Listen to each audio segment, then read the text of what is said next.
आदि महान करि मंगल करियो महान ग्रहण करण कृपा जाते मिले समाज सब पावे जे निज भाव सदा सुखद निज नो करो प्रकाश जे बहुविधि भव दुख तणी करे छे सत्तानाम।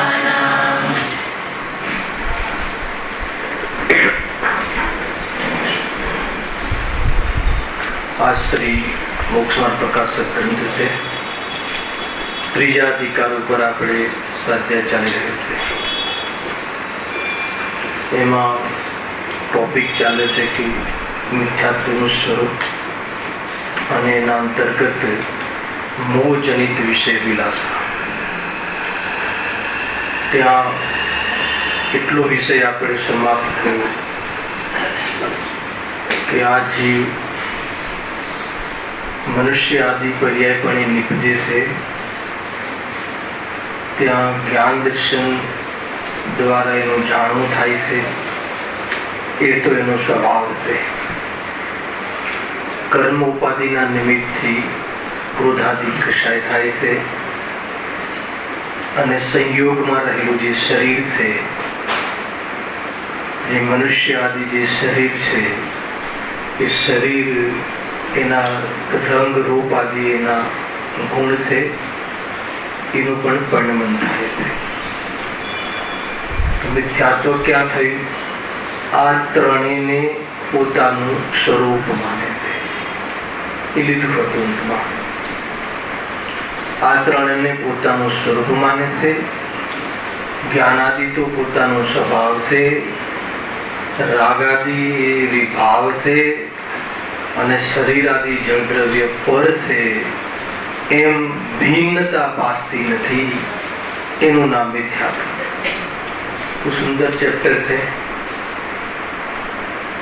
એમ કહે છે ફરીથી, જ્ઞાનાદિ તો મારો સ્વભાવ છે, રાગાદિ વિભાવ છે, વિકૃતિ છે, અને જે રંગ રાગ આદિ જે રંગ રૂપ જે છે એ તો શરીર આદિના ગુણ છે, એ તો પરદ્વી છે।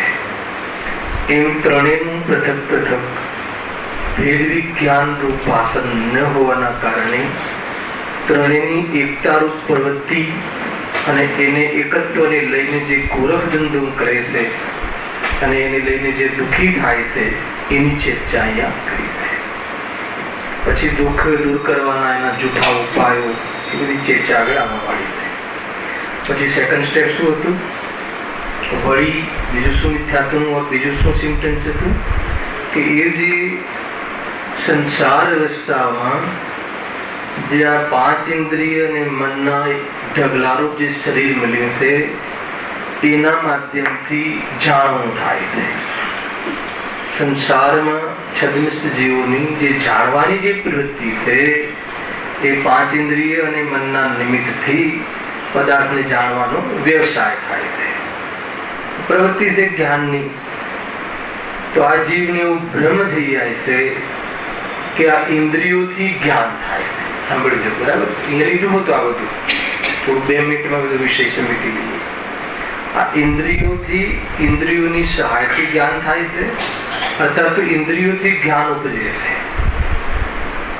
થાય છે શું? ઇન્દ્રિયોના માધ્યમથી જાણવાની પ્રવૃત્તિ સ્વતંત્ર રીતે પોતાના જ્ઞાનની યોગ્યતા રૂપ જ્ઞાનનું કાર્ય છદ્મસ્તોના જીવનમાં જોવા મળે છે। પણ એમાં એને ભ્રમ શું થઈ જાય છે કે ઇન્દ્રિયથી જ્ઞાન થાય છે, ઇન્દ્રિયોથી જ્ઞાન થાય છે એટલે એ ઇન્દ્રિયોથી પ્રીતિ કરે છે। મિથ્યાત્વ એકત્વ કરે છે, એને પોતાનું સ્વરૂપ માને છે, એને પોતાની વસ્તુ માને છે, પોતાની ઉપયોગી ચીજ માને છે, એનાથી એકત્વ કરે છે, એનાથી પ્રીતિ કરે છે। એટલું જ નહીં, આગળની ગાથામાં જીતુભાઈ યાદ કરાવ્યું એ ઇન્દ્રિયોને પૃષ્ઠ રાખવા,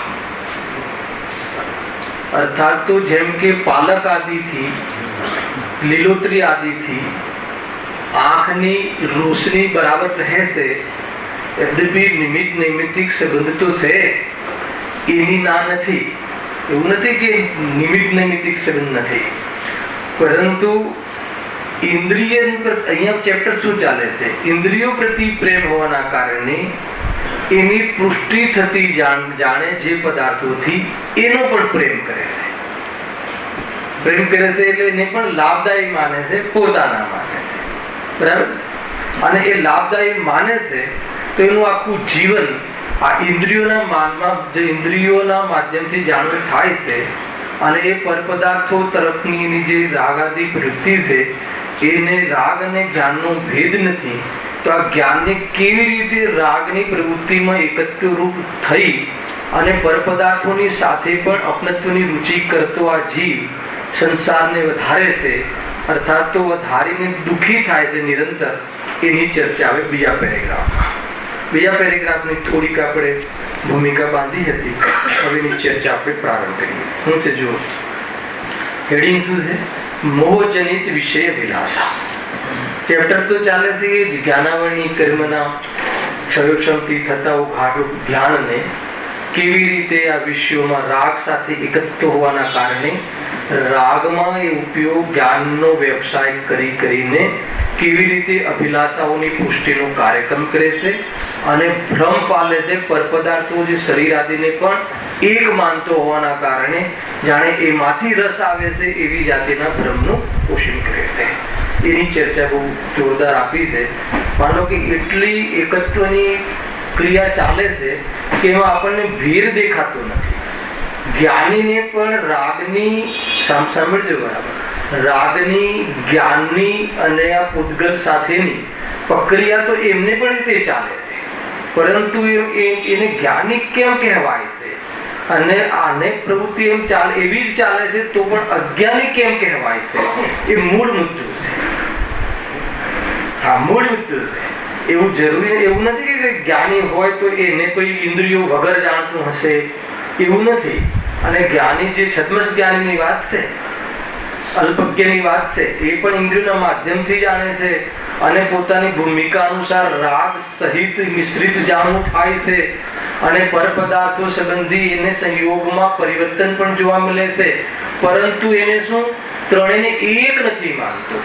આ રાગાદી ભાવ છે, વિભાવ છે, એનું એ દુઃખરૂપ છે અને એમાં જ્ઞાન પ્રવૃત્તિઓ છે, એ જ્ઞાનમાં એ જ્ઞાન દૂષિત થઈ રહ્યું છે અને પરપદાર્થો તો પોતાના રૂપે પણ નમી રહ્યા છે.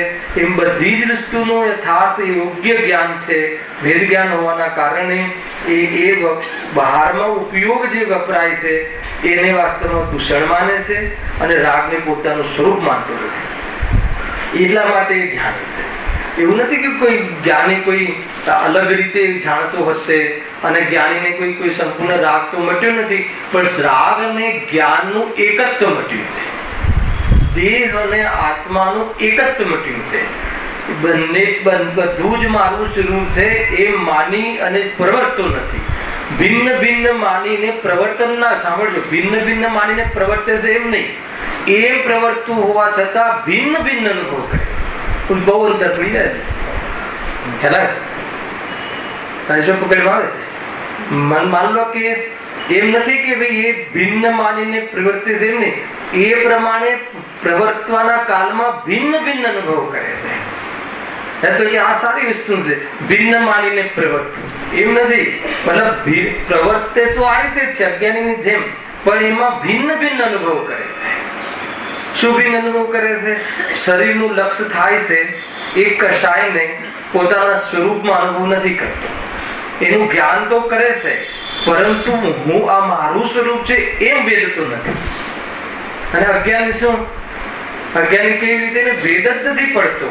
એને તો એ પ્રવૃત્તિ માટે જ જાણે જ્ઞાન એને મળ્યું હોય એ પ્રમાણે એ સર્વસ્વ સમર્પણ કરી અને પ્રવર્તે છે.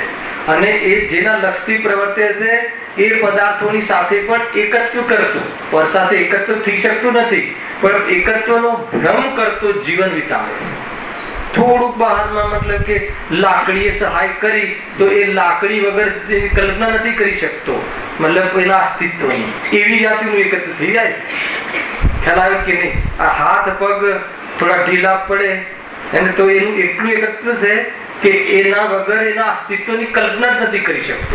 એટલો અંદરમાં મતલબ કે દુઃખી થઈ જાય છે કે શું થશે મારું, હું નહીં રહું, મારું જીવન પતી ગયું. અહીંયા કહે છે કે આત્માનું જીવન સમાપ્ત થતું.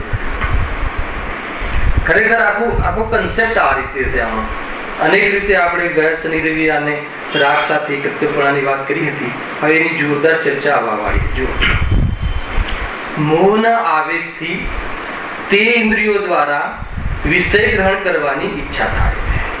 કેટલી વાત આવી આમાં? આ વાત ક્યાંથી આવી? કન્ટિન્યુટી છે કે જે સંયોગમાં બીજા સેકન્ડ સ્ટેપ કર્યું હતું ને. સેકન્ડ સ્ટેપ શું કર્યું હતું કે ઇન્દ્રિયોના માધ્યમથી જાણવું થાય છે, એના પર પ્રીતિ કરે છે. હવે એ ઇન્દ્રિયોથી શું કામ લે છે? જાણવું થાય છે, ઇન્દ્રિયોના માધ્યમથી જાણવું થાય છે.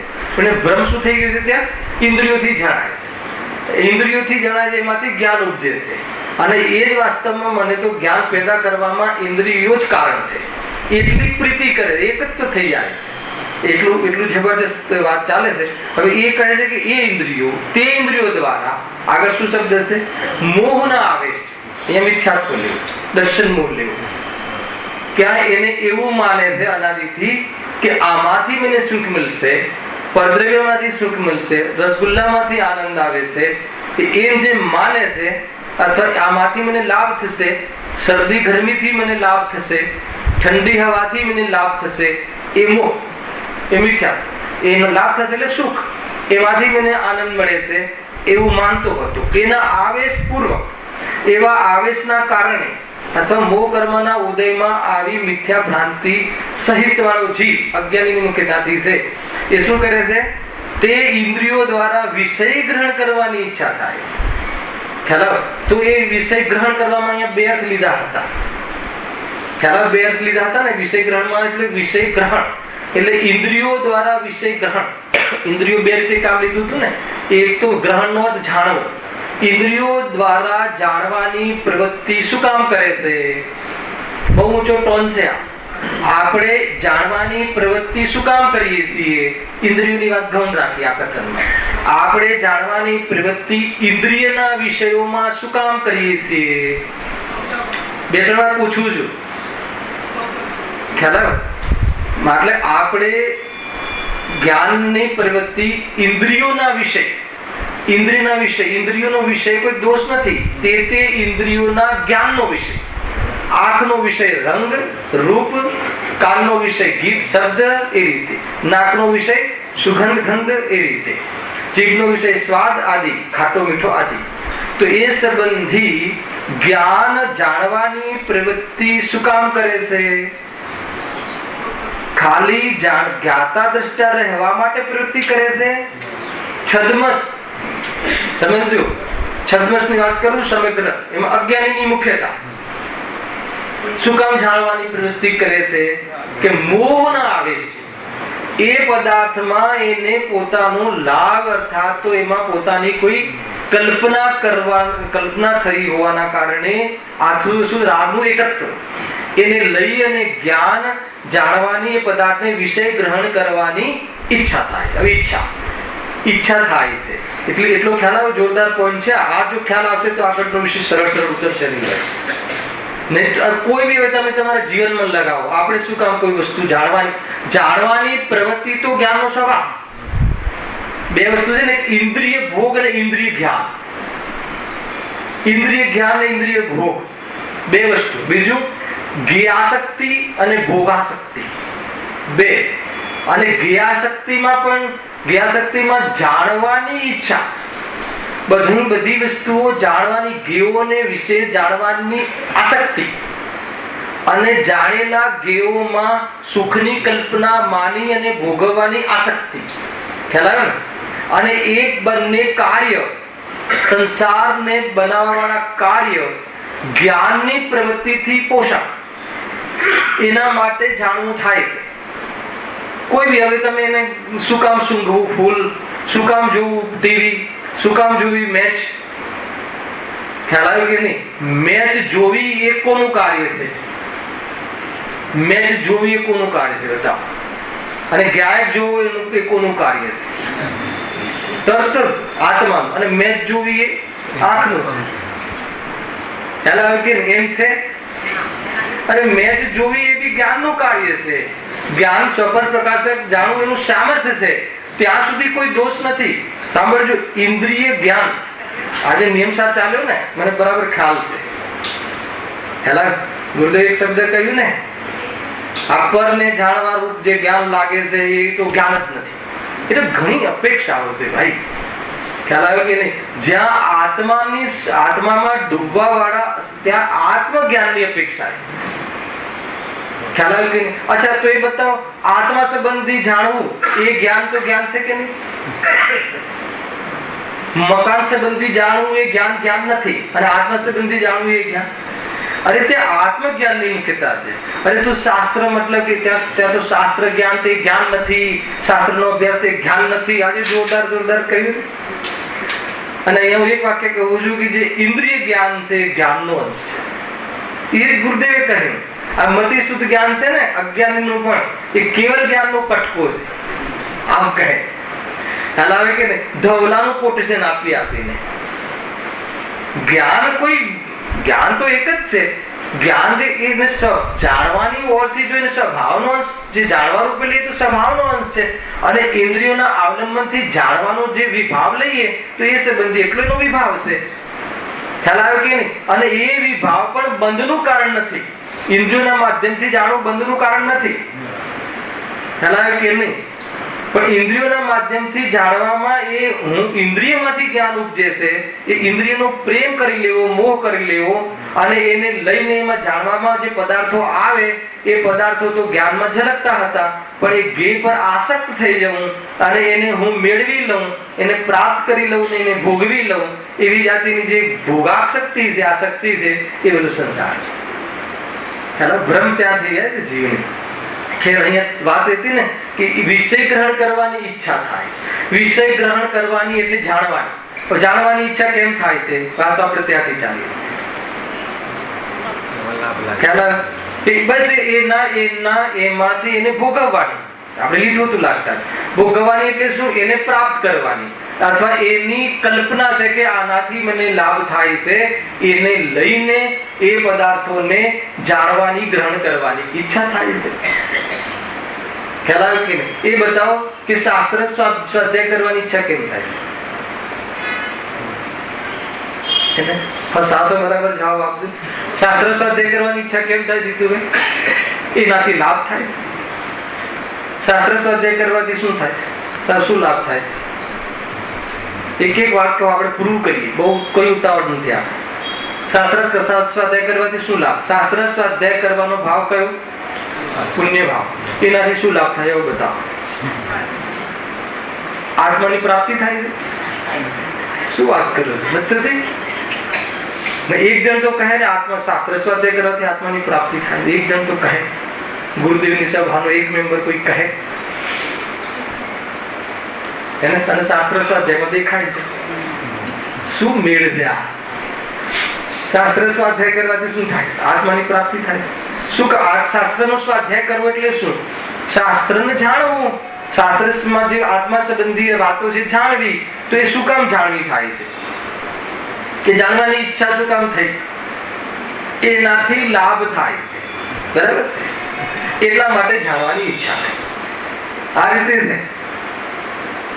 બધા નિમિત્ત દ્રષ્ટિ છે. આ બધી શાસ્ત્ર તો છે જ, પણ શાસ્ત્રના માધ્યમથી આત્માને જાણવાથી આનંદ થાય છે. માત્ર શાસ્ત્રને જાણવાથી નહીં. એમ છે આખો શબ્દ.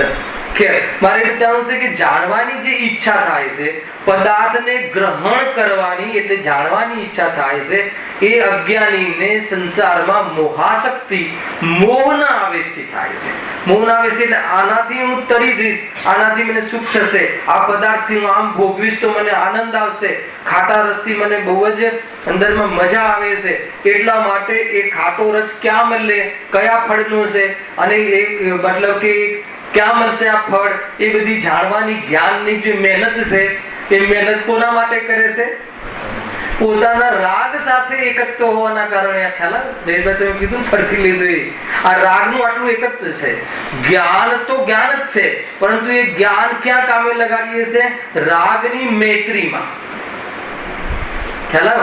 અને એ જેના લક્ષથી આ વસ્તુ થાય છે, જેના લક્ષથી જેનું અનુપોષણ થાય છે, એવા બાહ્ય પદાર્થો શરીર આદિ ખ્યાલ એને પણ લાભદાયી માની એકત્વ કરે છે, એને એકઠા કરી અને કાયમી રાખવાની ચેષ્ટા કરે છે.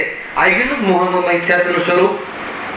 જ્ઞાનાદિ સ્વભાવ છે અને કર્મ ઉપાધિથી થતા રાગાદિ ભાવ એ ક્રોધાદિ ભાવ થાય છે, અને સંયોગમાં શરીર આદિ તથા કર્મના ઉદયથી વસ્તુની ઉપલબ્ધિ થાય છે.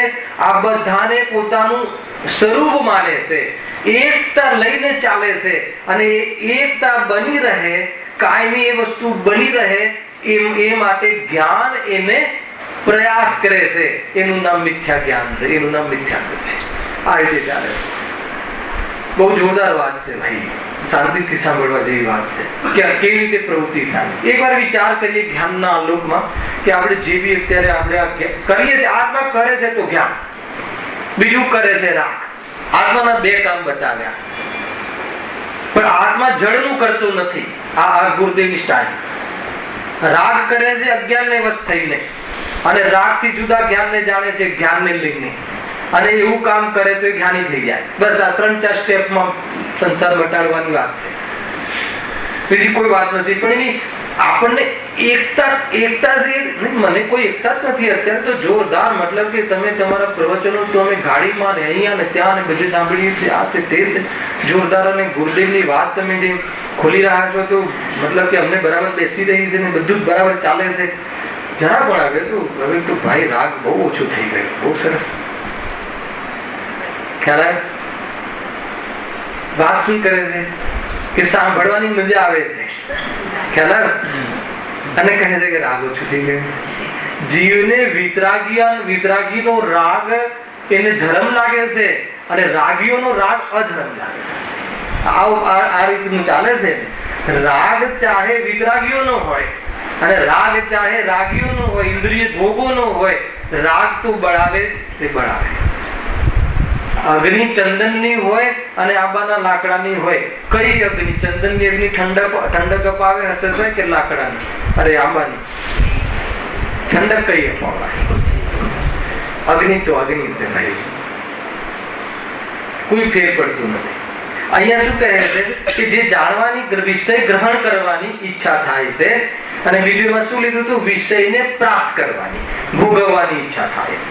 ઇન્દ્રિયોના માધ્યમથી વિષયને ભોગવવાની ઈચ્છા થાય છે, અને ઇન્દ્રિયોના માધ્યમથી એ વિષયોને જાણવાની પ્રવૃત્તિ થાય છે. એ બંનેને ગ્રહણ કરવા. અહીંયા એવો જીવ લેવો છે કે ગ્રહણ કરવા, જાણવાની પ્રવૃત્તિ શું કામ કરે છે? મોહને વશ થઈને ઈચ્છા કરે, જાણવાની ઈચ્છા. ત્યાં એ વિષયોનું ગ્રહણ થતા, હવે શું લેવું? ત્યાં એ વિષયોનું ગ્રહણ થતા, એટલે રાગ મિશ્રિત જાણવું થતા, ગ્રહણ થતામાં જાણવું લઈને વાત છે. સ્વભાવ તો સાથે ને સાથે ચાલે છે, પરંતુ એની મૈત્રી, એનું જે વલણ બીજાની મતલબ કે રાગ સાથે ચાલ્યું જાય છે, ત્યાં ભેદ નથી વધતો. એટલા માટે એ રાગનું પોષણ કરે છે. પણ એમાં બી પંડિતજીએ જબરજસ્ત વાત કહી છે. ફરીથી શું કહે છે અહીંયા? વિષયોનું ગ્રહણ થતા ત્યાં પેલા શું લીધું રાકેશભાઈ? બરાબર આને ગોઠવજો ઉપયોગમાં. મોહાવેશથી તે ઇન્દ્રિયો દ્વારા, તે ઇન્દ્રિયોને કઈ? જે 5 ઇન્દ્રિયોને પોતાના અંગ માન્યા હતા, 5 ઇન્દ્રિયોને પોતાનું સ્વરૂપ માન્યું હતું. કેમ માન્યું હતું ગણેશભાઈ? એ 5 ઇન્દ્રિયોના માધ્યમથી જાણવું થાય છે, નિમિત્તથી જાણવું થાય છે, એવા સંસારીઓના જ્ઞાનનું એવું સ્વરૂપ છે. આ કયો દોષ છે? આ મિથ્યાત્વ જનિત દોષ નથી, આ સંસાર વધારવા વાળો દોષ નથી.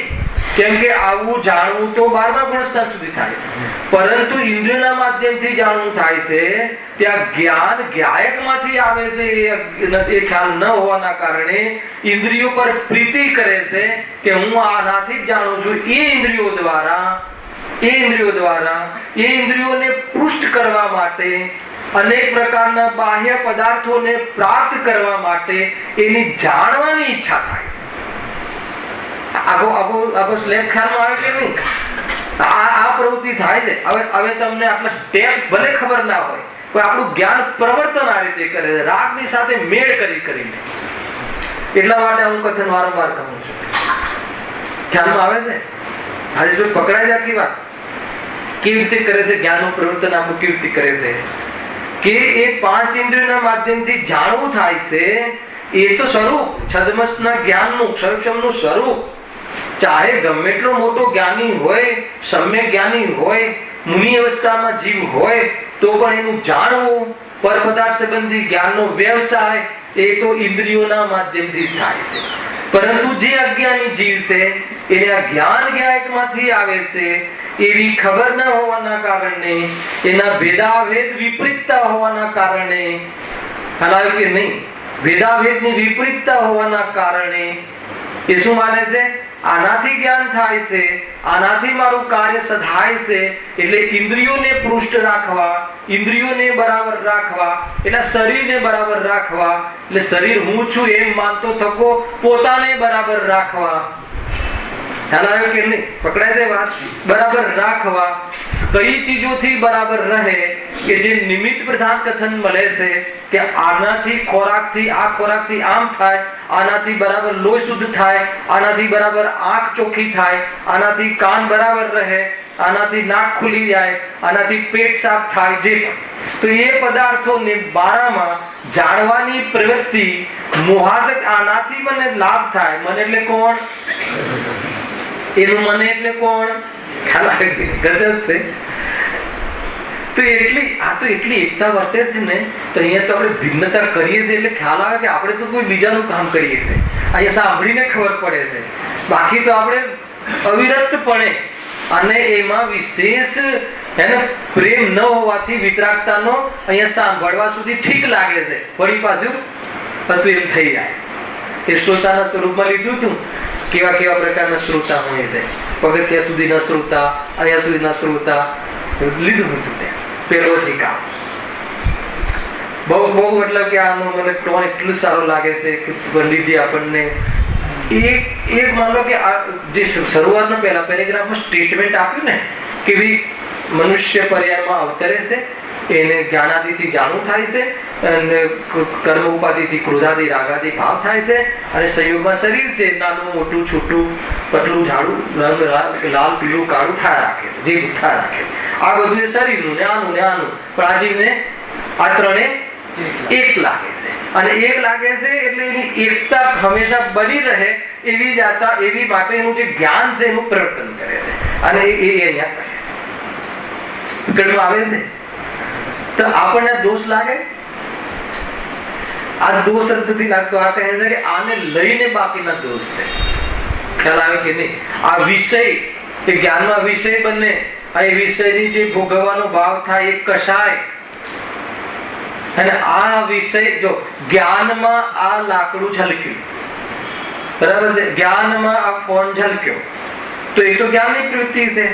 પણ ફોન સારો છે એ કસાય ચાલુ થઈ ગઈ. હેલો, મારા માટે કામનો છે એ મોહજનિત કસાય ચાલુ થઈ ગઈ. નાની બાબતમાં તમને બતાવું છું, પછી હવે કસાય ચાલુ થઈ ગઈ. હવે કસાયની પુષ્ટિ માટે શું કરશે? એ પદાર્થને જાણકારી મેળવવા જ્ઞાનનું પ્રવર્તન કરશે, અને જાણકારી પછી એ પદાર્થને પ્રાપ્ત કરવા, જે વિકલ્પ થયો છે પ્રાપ્ત કરવા, પાપ કરશે. કષાયની પૂર્તિ પાપોથી થાય છે, અને કષાયની ઉત્પત્તિ મિથ્યાત્વથી થાય છે, અને મિથ્યાત્વની ઉત્પત્તિ આત્માને ન જાણવાથી થાય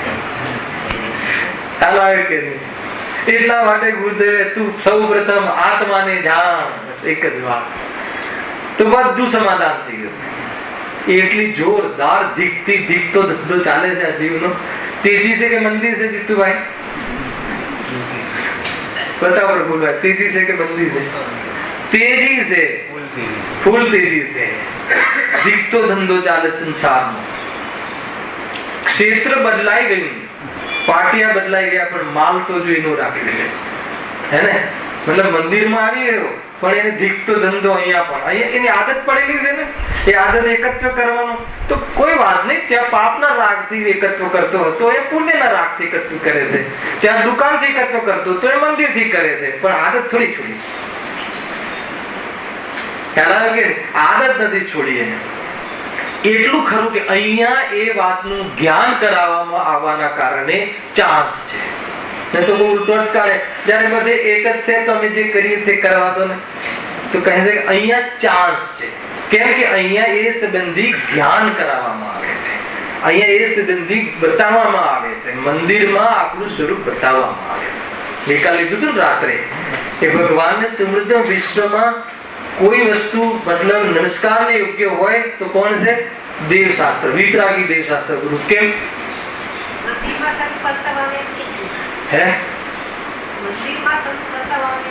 અહીંયા ભગવાનનું સસ્તું, ભગવાન શું કરે છે? પૈસા આપે છે? ભગવાન શું કરે છે આપણને? પણ ન જો આંખ બંધ રાખે તો એ તો કહું છું કે અહીંયા આવીને પણ એકત્વ કરે છે. એ તો કહ્યું અહીંયા આવીને કામ તો એ જ કરે છે કે જે ઘરમાં કરતો હતો, પણ અહીંયા આંખ ખુલી જાય, એની ભલી હોનહાર હોય તો સામે મૂર્તિમાં જે ઉપદેશ આપી રહ્યા છે દેખાઈ જાય.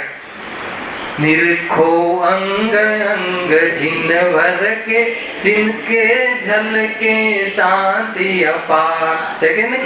એક એક અંગ ઉપર છે ને. પછી આંખ શું કહે છે, નાસાક દ્રષ્ટિ શું કહે છે, હાથ શું કહે છે, એ દેખાઈ જાય.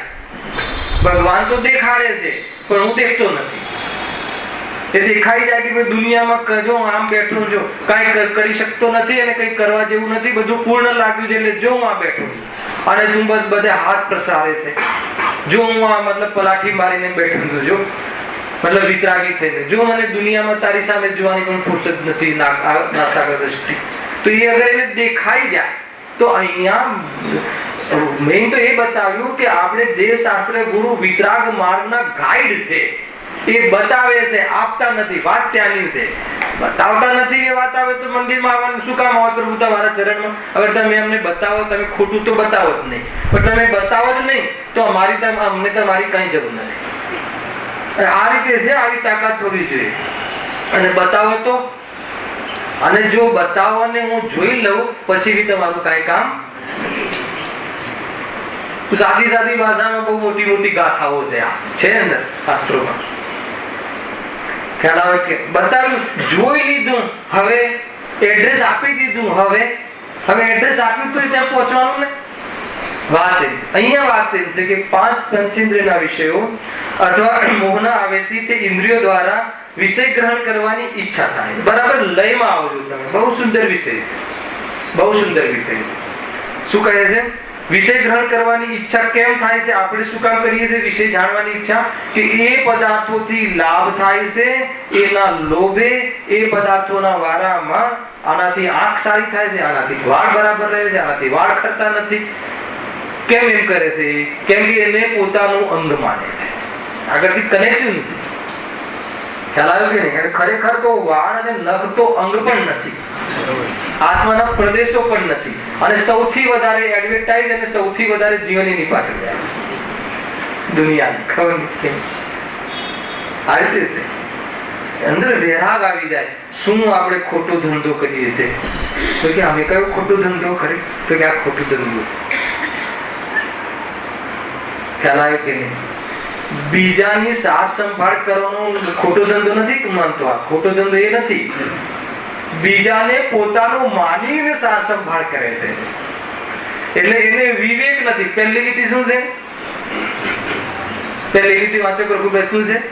મિથ્યા. એના ઉપર મિથ્યા દર્શન આદિથી જીવને સ્વપરનો વિવેક થઈ શકતો નથી. બહુ તાકાત છે આ કથનોમાં. જીન વચન છે એ રીતે ચૈતન્યને બતાવવા શબ્દ છે. શબ્દ બ્રહ્મ, જે બ્રહ્મ આત્માને સૂચન કરે છે, બતાવવાના પદ છે આ. એ રીતે શું કહે છે? જો ઇન્દ્રિયો દ્વારા વિષય ગ્રહણ કરવાની ઈચ્છા થાય, પછી શું થયું? સેકન્ડ સ્ટેપ આગળ વધીએ છીએ. ત્યાં એ વિષયોનું ગ્રહણ થતા એટલે શું?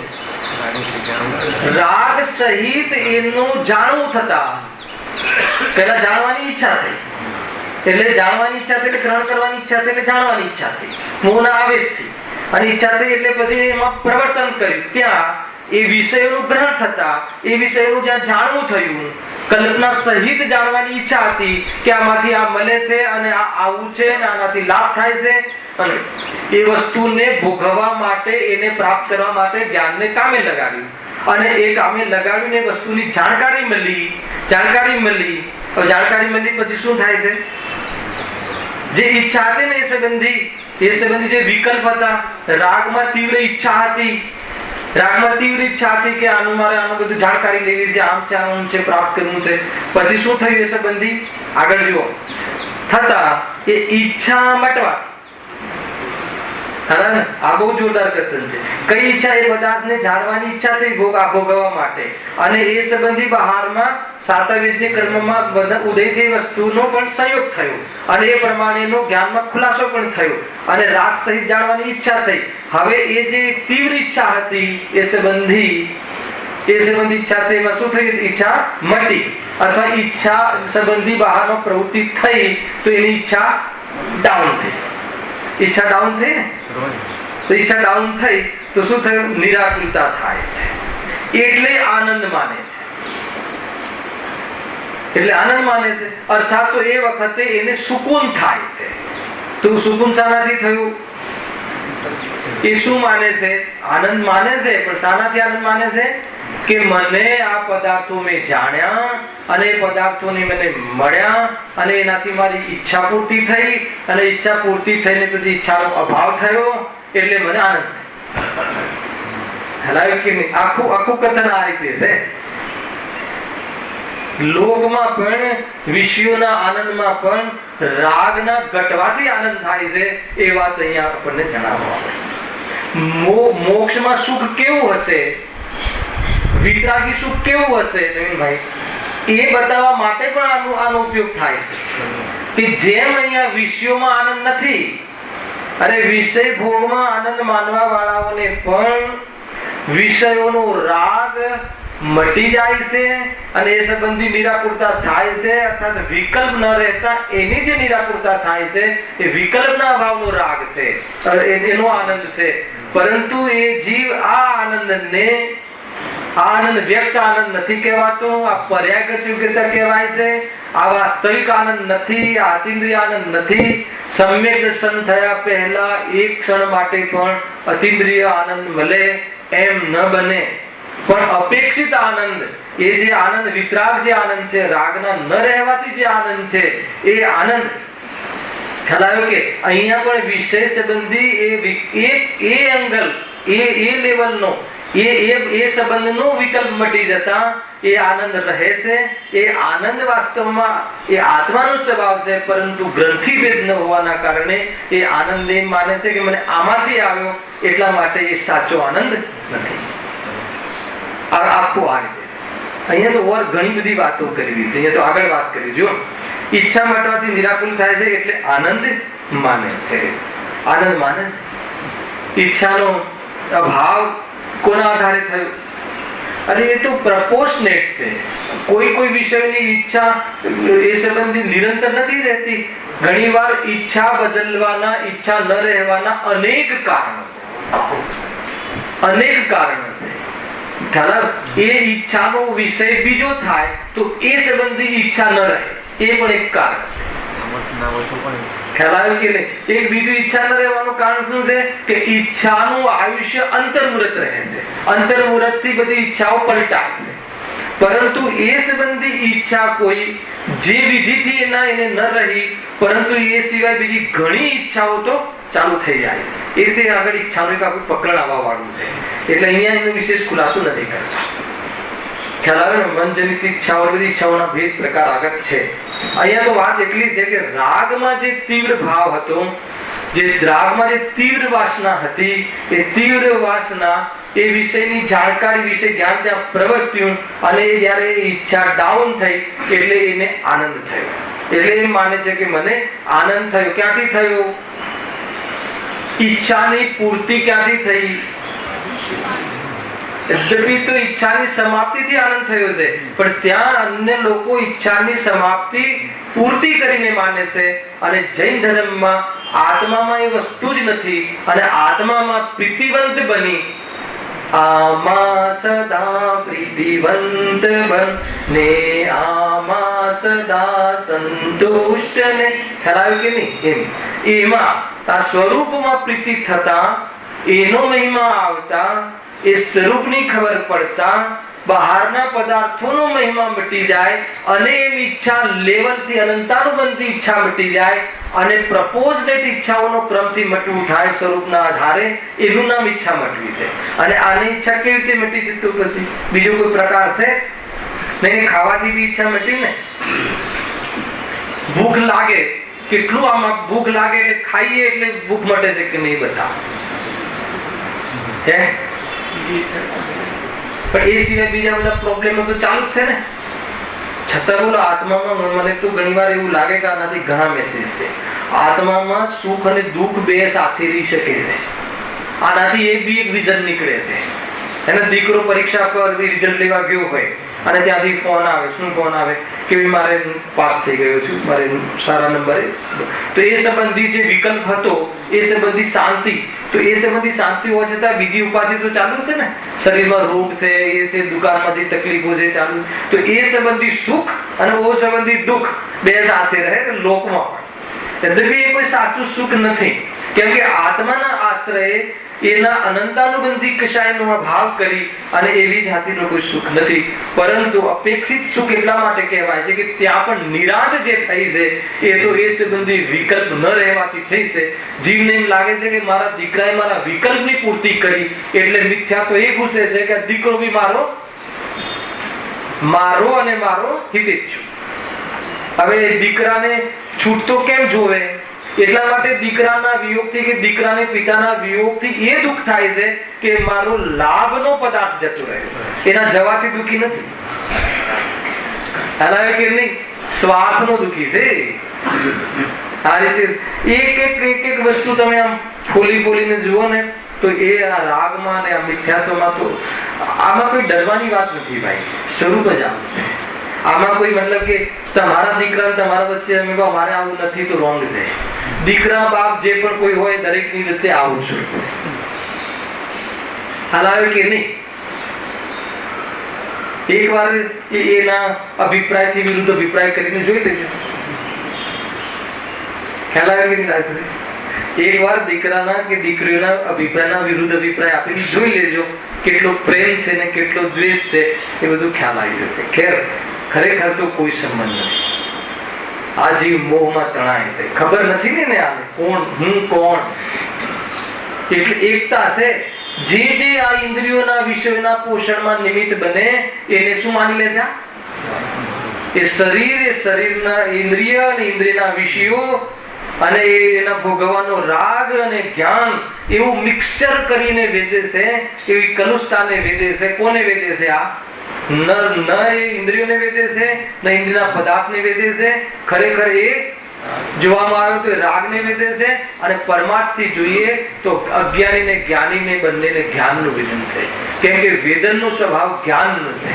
વેદન તો જ્ઞાનનું થાય છે, પણ અજ્ઞાની કેમ કશાયને વેદે છે? માનતો નથી એટલે કશાયને વેદે. મતલબ આત્માને જ્ઞાનનું વેદન જ હોય.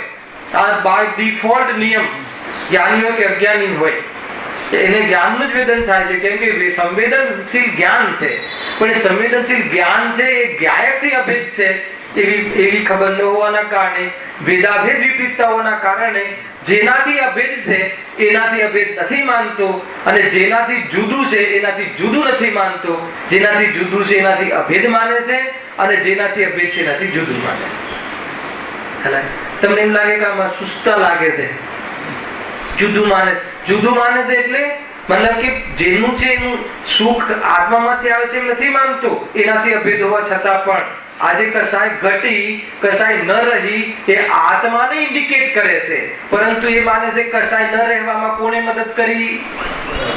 એને રસગુલ્લાએ મદદ કરી, આ પર પદાર્થે મદદ કરી. એટલે પર પદાર્થોને મેળવવા માટે તું દિવસ રાત એક કર, જ્ઞાનને કહે છે, ઉપયોગને. તું એમાં લાગેલું રહે, એના માટે તું સુસ્ત થઈ જા રાતે 4 કલાક, અને વળી પાછું ફ્રેશ થઈ જા, અને વળી પાછું તૈયાર થઈને હવે તું કાવા દાવા કરવા લાગી જા. જ્ઞાનને આ રીતનો એ પ્રેરણા આપે છે. કોણ? સ્વયં. અને એ રીતે પ્રવૃત્તિ કરે છે, એકતાને લઈને પ્રવૃત્તિ કરે છે. તમે આનો વિચાર કરશો તો ખરેખર લાગશે કે આપણે તો જાણે એવી ભેગી પ્રવૃત્તિ, એવી જોરદાર ભેગી પેઢી ચલાવીએ છીએ. ચલાવે કે નહીં, પણ એક વાત ધ્યાન રાખજો, ભેગી પેઢી ગમે એટલી ચલાવો, નુકસાન 100% તો આત્માને થાય છે. કેમ કે ભેગી પેઢી ચલાવવાનું જે અપલક્ષણ છે એ ન રાગમાં છે. સાંભળજો, રાગ બી શુદ્ધ છે, આશ્રમ, અને આ શરીર તો પરદ્રવ્ય છે, પરંતુ જીવ સ્વયં અજ્ઞાનમાં થઈને કરે છે. અપલક્ષણ નો ભેદ છે રાગ, છતાં બી અપલક્ષણ અજ્ઞાનની મુખ્યતાથી છે, દર્શન મોહની મુખ્યતાથી છે. રાગનું કારણ દર્શન મોહ છે ને, ભૂલ પડી છે ને કે આ મારું, આમાંથી લાભ થાય, એને લઈને રાગ તો ઉત્પન્ન થાય છે. તો રાગ પેદા જ ના થાય. આ પરદ્રવ્યને જો પરદ્રવ્ય તમે માનો તો રાગ પેદા જ ના થાય. એટલા માટે કહ્યું ને ત્યાં 9મા અધિકારમાં બેન તમે હતા ને ત્યાં કે સ્વપરની ભિન્નતા, સ્વપરને ભિન્નતાનું લક્ષણ જે કહ્યું છે એ રાગ મટાડવાના સદ્ધાન માટે છે. આ રીતની ત્યાં 9મા અધિકારમાં લખ્યું, જોરદાર કથન છે. એટલે કે જ્યારે તમે આને કોઈ વસ્તુ પર એમ લાગે કે ભાઈ જે વસ્તુ જ્યાં નુકસાન થયું છે એ પરમાં થયું છે, તો તમને રાગ થાય, પછી રાગ થાય. કોઈ બી જે પર વસ્તુ છે આપણા કામની જ નથી એટલું પર આપણને રહે છે ને, તો રાગ થાય ન થાય. તો પરને સ્વપરની તાકાત એટલે લગાવી છે. અરે જે દિવસે તને આ પર છે એમ ખબર પડી જાય તો રાગ ઉત્પન્ન જ નહીં થાય. રાગને તો રાગની અમને તું ઓળખાણ નહીં કરવાની જરૂર નથી. તું પેલા સ્વપરને તું ભિન્ન કર તો કે પેદા નહીં થાય. રાગની ઓળખાણ એટલી જ કરવાની જરૂર હતી કે આ મારે છોડવાના. પણ કેમ છૂટે? તું પરદ્રવ્યનું લક્ષ છોડ, નહીં થાય. જોરદાર ચર્ચા છે 9મા અધિકારમાં. અહીંયા શું કહે છે કે એ રીતે ઈચ્છા થાય છે. જો હવે એક જોરદાર આ જ વાતને એક ઉદાહરણથી આપે છે, એને એમાં મતલબ કે પોતાને જોવા જેવી ચીજ છે કે આપણે કેમ પાડીએ. જો જેમ કૂતરો હાડ ચાવવાથી પોતાનું લોહી નીકળે તેનો સ્વાદ લઈ એમ માનવા લાગે કે હાડનો સ્વાદ આવે છે. આ શું છે? ઉદાહરણ. આમાં આપણે ક્યાં ફિટ થઈએ છે? હલાવે કે નહીં? પ્રોડક્ટજી કેટલા કૂતરા બતાવે છે? 3 બતાવે છે. એક તો આ પહેલો કૂતરો આવી ગયો, બીજો કયો છે? ગાળા નીચે ચાલવા વાળો કૂતરો, અને ત્રીજો કયો કૂતરો છે? કોઈ લાકડી એને મારે તો લાકડી પકડી લે. આ 3 પ્રકારના કૂતરા ક્યાં છે? એટલે આ વૃત્તિ બતાવી છે કે આ વૃત્તિ, આ પ્રકારની વૃત્તિ હોય છે અજ્ઞાનીમાં. પશુતા હોય છે, અજ્ઞાનતા હોય છે. જો શું કહે છે? જેમ કૂતરો હાડકું ચાવવાથી, એક 4 પોઈન્ટમાં આપણે લઈએ, 4-5 પોઈન્ટ નીકળશે. એક તો શું કરે છે? કૂતરો હાડકું ચાવે છે, કોઈ પ્રોબ્લેમ નથી, ચાવે છે, અને એનાથી પોતાનું લોહી નીકળે છે. 2 વસ્તુ. એટલે એના જે પેઢાને જેવો ફાટી જાય છે, હાડકા ચાવવાથી પેઢા ફાટી જાય છે, લોહી નીકળે. સ્પષ્ટ છે ના? તો આ બીજી મોમેન્ટ સમજો. પછી ત્રીજું શું થાય છે? તેનો સ્વાદ લે. આ ત્રીજું. સ્વાદ આવે કે ના આવે? લોહી પછી ચાખે એટલે સ્વાદ આવે છે. ત્રીજો પોઈન્ટ. ચોથો પોઈન્ટ શું છે? એમ માનવા લાગે છે કે આ હાડકાનો સ્વાદ. બરાબર. હજુ એક 5મો પોઈન્ટ છે આમાં સાયલેન્ટ રાખ્યો છે, અત્યારે વિષય નથી પણ છે. કયો? સ્વાદ લે છે ને પછી શું? એમાં મને મજા આવે છે. એ 5મો એ સાયલેન્ટ રાખ્યો છે અહીંયા. હલાય કે નહીં? આવું કોણ કરે છે? કૂતરો કરે છે. એટલે કહે છે કે તું પશુ જેવું નહીં કર. સારી ભાષામાં કેવું હોય તો તું પશુ, કૂતરું નામ નહીં દેવાનું. પશુ જેવું નહીં કર. અરે આ જીવી તો પોતાનું સ્વરૂપ ભૂલીને અનેક નામ ધરાયા. ખ્યાલ? તે સ્વભાવથી શું ઊંઠવાળી કે બદનામ થઈ ગયું. ત્રિલોકીનાથ અર્યન પરમાત્મા તને ગાયક કહે. સમેસારમાં કુંકુન ભગવાન દેવ તને વિદ્વાન આત્મા કહે. ગુરુદેવની તો જીભ ન થાકે ભગવાન આત્મા કહેતા, પણ આ જીભ એ પોતાના સ્વભાવથી પૂંઠવાળી શું કે બદનામ થઈ ગયું. કીડો કહેવાયો, પવૈયો કહેવાયો, સ્ત્રી કહેવડાવી, ખ્યાલ આવે કે બદનામ થઈ ગયું ને. એનું નામ હતું ગાયક, એનું નામ હતું ત્રિલોકીનાથ, એનું નામ હતું પ્રભુ, અને શું નામથી પોકારે છે બધા? કયા નામથી સારું લાગે? નાગેશભાઈ, પપ્પા કે ભાઈ કે મોટા ભાઈ કે સાધર્મી? કયા નામથી સારું લાગે? ખ્યાલ આવે કે નહીં? અંદરમાં કેવું? જો આ બધી રાગની એક જ બુદ્ધિ છે. આમ નાનો ભાઈ કહે ને ભાઈ, તો આપણને શું થાય છે ને? બાળક જન્મે અને પપ્પા બોલે તો એને એ દિવસ તો પેંડા વેચી જાય. 10 જણને કહે આજે તો પપ્પા કીધું, આજે તો પપ્પા કીધું, અરે જાણે એને કોઈ ગાયક કીધું. મૂર્ખ છે. ગુરુદેવ આ રીતના પલાખા આપે. 3-4 વસ્તુ તો પેટર્ન છે. ગઈકાલના પ્રવચનમાં હતી કે 3-4 પોઈન્ટ આ ટાઈપના. એક તો ઓલા લાપસીનો કેસ કહે, અને એક ઓલા 60 વર્ષે તો બાળક થાય એને એનું ઓલું શું કહેવાય, બાજિયા પણ ટળે, અને 60 વર્ષે બાળક થાય તો પપ્પી કર્યા કરે. એ કાલે કીધું એવી તો મૂર્ખતા કરે.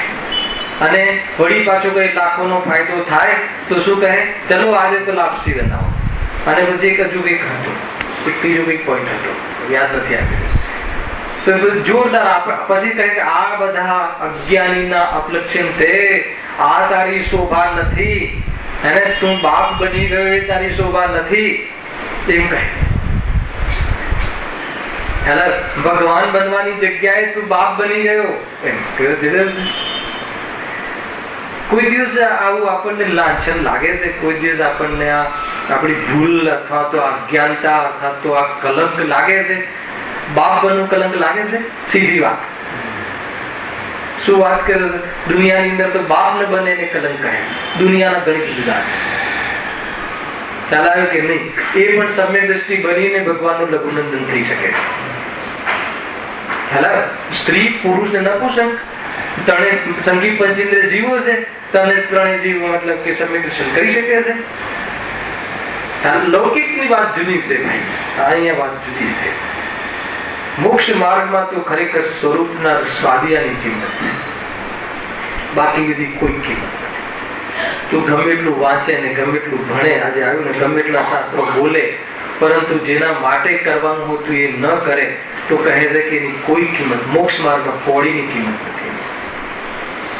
આત્મકલ્યાણનો માર્ગ જુદો છે, શાંતિનો માર્ગ છે, ઉહાપોનો માર્ગ નથી, હોહાનો માર્ગ નથી. આ લાવો ને આને ભણાવો ને આને ભણાવો ને આ કરો ને આ શિબિર લગાવો ને, એ પણ શું છે? ઉહાપો.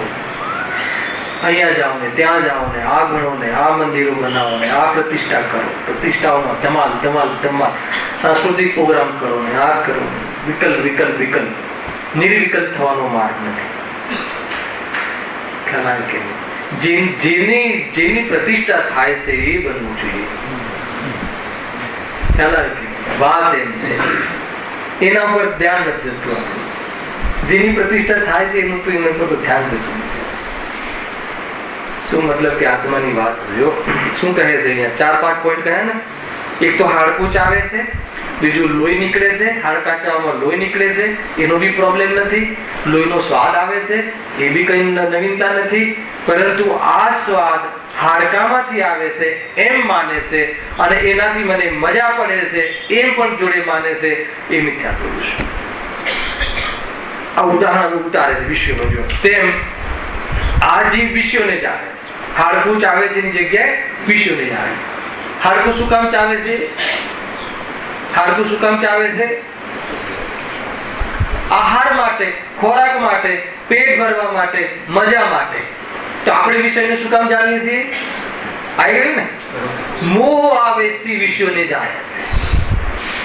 મોહથી દૂર થવા માટે વિષયને જાણે તો સ્વાધ્યાય કહેવાય, અને મોહથી દૂર થઈ જાય તો શું કહેવાય? ધર્મ થઈ જાય. બહુ જોરદાર વાત છે આ.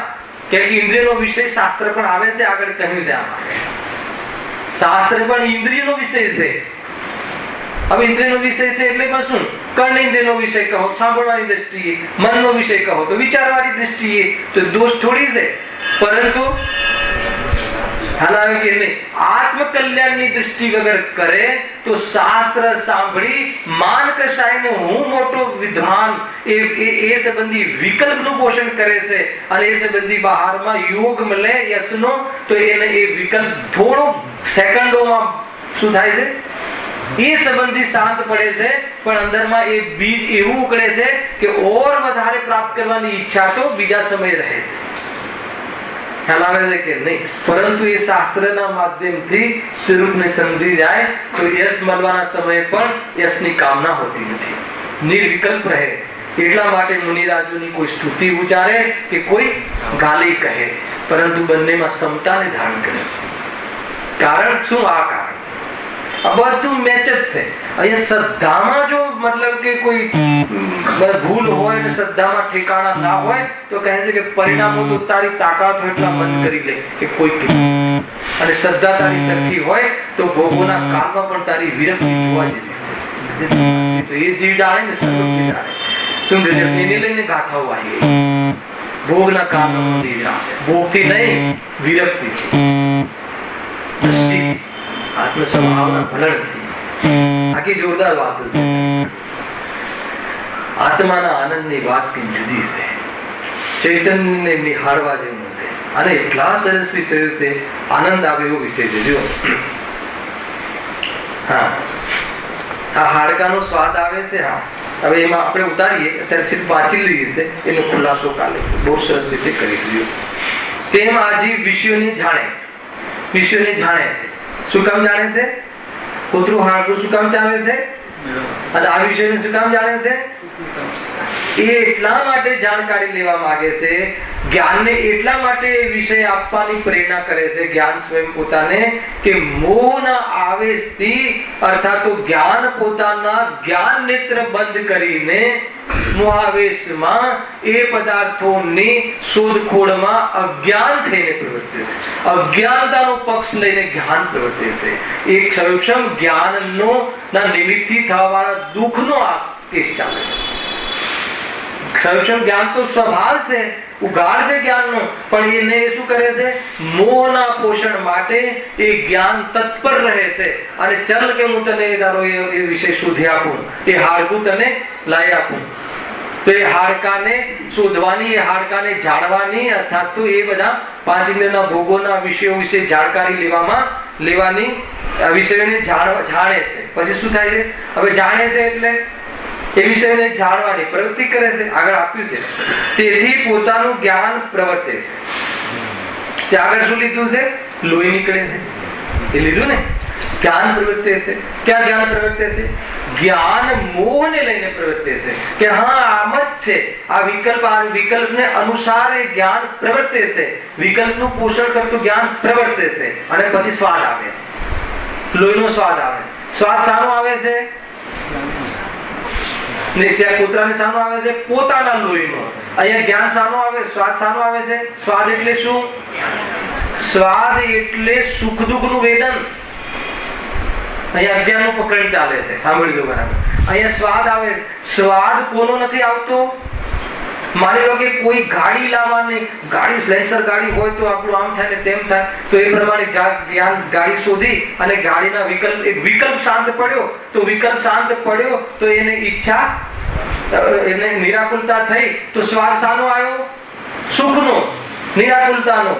અને જો એ પ્રમાણેની ઈચ્છા તીવ્ર રહી તો સ્વાદ શાનો આવ્યો? દુઃખનો. તો આ સ્વાદ કોનો આવે છે? સ્વાદ તો પોતાની કશાયનો આવે છે, પણ સ્વાદ શાનો આવે માને છે? સામગ્રીનો. અહીંયા કહે છે કે વિષયોનો સ્વાદ નથી, એ સ્વાદ તો તારા પોતાના જ લોહીનો છે, તારા પોતાની જ કશાયની મનતાનો છે, અજ્ઞાન અવસ્થામાં પણ. અને ખરેખર જોવામાં આવે તો એ સ્વાદ તો અજ્ઞાન અવસ્થામાં કશાયનો છે, એ તો સામગ્રીનો સ્વાદ નથી, કશાયનો સ્વાદ છે, મોહનો સ્વાદ છે. હાલ આવે કે નહીં? એ મોહનો સ્વાદ છે અજ્ઞાન અવસ્થામાં. એ મોહની પુષ્ટિનો સ્વાદ છે, એ મોહની મનતાનો સ્વાદ છે. અને ખરેખર જોવા જઈએ તો એ કશાય મંદ પડી, એ સંવેદન કોનામાં થયું? તો કે જ્ઞાનનો સ્વાદ છે. પરંતુ એ જ્ઞાનનો સ્વાદ છે એવો ભેદ કેમ નથી કરતો? કેમ કે રાગ સાથે એને એકત્વ સંતુષ્ટ થઈ જાય છે કે મને ગાડી મળી ગઈ એનું પોષણ કરે છે કે વિકલ્પનું પોષણ કરે છે? અને 2 મિનિટ ઉપર થઈ ગઈ છે જયેશભાઈ. માની લો કે 1000 ના ભાવના રિલાયન્સ ખરીદ્યા તમે, બરાબર છે? હવે ખરીદ્યા, હવે તમારો વિકલ્પ છે કે 10,000 ના થઈ જાય, એટલા માટે પેપર જૂનું છે. મને બતાવો કે 10,000 નો ભાવ થઈ ગયો તો તમારી પાસે કેટલા રૂપિયા આવ્યા? તો સુખ શાનું થયું? રૂપિયા તો આયા જ નથી, કાગળિયામાં જ છે, કશું જ નથી થયું. પણ સુખ થયું કે નહીં? તો કયું થયું સુખ? કે આપણી કલ્પના કરી હતી કે 1 ના 10,000 થાય, અને એ કલ્પના કરી હતી અને જ્ઞાને એ કલ્પનાને પ્રવૃત્તિ કરી અને શોધ્યા કે જો 10 થઈ ગયા તો એ વિકલ્પનું પોષણ થયું. તો શાંતિ તો વિકલ્પના પોષણને, વિકલ્પ શાંત પડ્યો એનું થયું. ખરેખર સ્વાદ તો રિલાયન્સના કાગળમાંથી નથી આવ્યો, એ પણ તારા પોતાના લોહીનું છે, એમ કહે છે અહીંયા. અને એટલી રાગની એકતા છે એટલે કષાયનો સ્વાદ લાગે છે, પણ ખરેખર એ નથી જાણતો કે આ કષાયને જાણી કોને? આત્મામાં તો કષાયનું જ્ઞાન થાય છે, કષાય આત્માને અડતી નથી. આ તો જ્ઞાનનું સંવેદન છે. જો એ જ્ઞાન એટલું નિર્બલ છે કે સ્વાદ કષાયેલો રાગ જે છે, કષાયેલો સ્વાદ એ રાગનો છે, આત્માનો નહીં. એમ ભેદ વર્તે, રાગ અને જ્ઞાનનો એમ ભેદ વર્તે, એનાથી પ્રેમ છૂટી જાય, એના એ સંબંધીથી એનો રુચિ છૂટી જાય, તો ત્યાં શું થઈ જાય?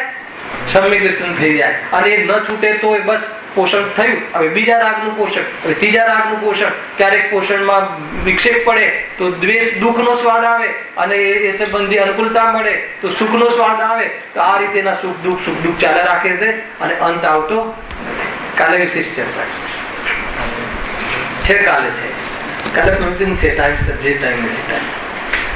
સહેજાનંદી